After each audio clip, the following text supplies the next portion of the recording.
یہ مومنوں کی بستی ہے اور اس پر حملہ نہ کرنا۔ معلوم ہوا کہ اذان یہ مسلمانوں کا شعار ہے اور مسلمانوں کے بستی کی یہ علامت ہے، مسلمانوں کے مومنوں کی بستی کا یہ علامت ہے اذان۔ آئیے دیکھتے ہیں کہ اب آئیے ہم دیکھتے ہیں ان چند ضروری باتوں کو دیکھنے کے بعد اذان کیا کرشمہ۔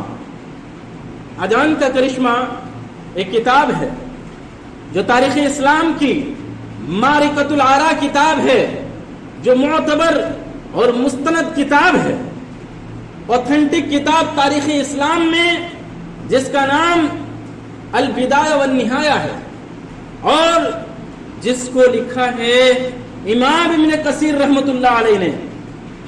یہ اسلامی دنیا کے مشہور اور معروف، معتبر اور مستند عالم دین، مورخ اور مفسر قرآن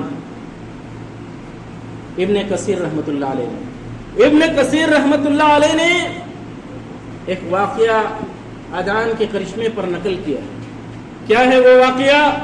قاضی ابو الحسن محمد بن عبد الواحد ہاشمی، یہ بنو عباسیہ کے خاندان سے تعلق رکھتا ہے۔ یہ ایک تاجر کے حوالے سے روایت کرتا ہے کہ ایک تاجر تھا، اس تاجر نے بیان کیا کہ بغداد کے اندر ایک گورنر تھا، بڑا ظالم تھا، مغرور تھا، متکبر تھا، بڑا غرور تھا، اس کو گھمنڈ تھا، ظالم تھا۔ اس نے ایک تاجر کے مال کو ہڑپ لیا اور تاجر کے مال کو ہڑپ لینے کے بعد اس نے تاجر کے مال کو واپس نہ کیا۔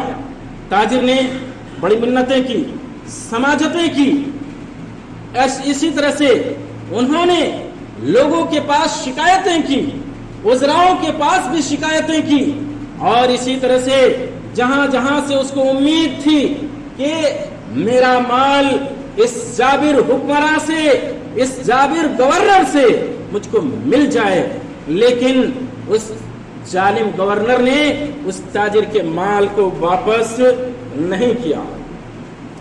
پھر کیا ہے کہ یہ تھک ہار کر کے بیٹھ گیا، لیکن اتنی بڑی مالیت، اتنا بڑا مال جب گورنر نے اس کا ہڑپ کر لیا، یہ اطمینان اور سکون سے نہیں تھا۔ ایک آدمی نے اس کو مشورہ دیا کہ تم فلاں درجی کے پاس کیوں نہیں چلے جاتے، فلاں درجی کے پاس چلے جاؤ، وہ درجی امام بھی ہے مسجد کا اور وہ درجی بھی ہے، اس کے پاس چلے جاؤ، تمہارا مسئلے کا حل ہو جائے گا۔ وہ تاجر بیان کرتا ہے کہ میں اس درجی کے پاس چلا گیا اور درجی کے پاس جانے کے بعد میں نے پورا واقعہ درجی کو سنایا کہ میرا مال اس گورنر نے ہڑپ کر کے رکھا ہے اور میں نے کافی منت اور سماجتیں کی، لیکن میرا مال واپس نہیں کیا۔ میں نے وزراؤں کے دروازے کھٹکھٹائے، امراؤں کے دروازے کھٹکھٹائے، لیکن اس نے میرا مال واپس نہیں کیا۔ درجی نے کہا کہ چلو ٹھیک ہے، میں تمہارا مال دلاتا ہوں۔ وہ درجی اس جابر اور متکبر ظالم گورنر کے پاس اس تاجر کو لے کر کے گیا۔ تاجر نے اس گورنر نے جیسے ہی درجی کو دیکھا وہ کانپنے لگا اور احتراماً کھڑا ہو گیا اور درجی کو احترام کے ساتھ بیٹھایا۔ درجی نے کہا کہ سنو، تم نے سنا ہے میں نے کہ تم نے اس کا مال ہڑپ کر رکھا ہے، تم اس کا مال واپس کر دو ورنہ میں اذان دے دوں گا۔ وہ فوراً وہ گورنر جتنا بھی مال ہڑپ کیا تھا فوراً جمع کر دیا اور جمع کرنے کے بعد کہا کہ یہ لو تمہارا مال، لہذا وہ تاجر اپنا مال لیا اور وہاں سے چلنے لگا۔ اس نے اپنی خوشی سے اس درزی امام کو کچھ انعام دینا چاہا۔ اس نے کہا کہ میں اس طرح کا پیسہ نہیں لیتا، اگر میں اس طرح کا رقم لیتا تو آج میں بہت امیر ہو چکا ہوتا۔ اس تاجر نے سوچا کہ یہ درزی امام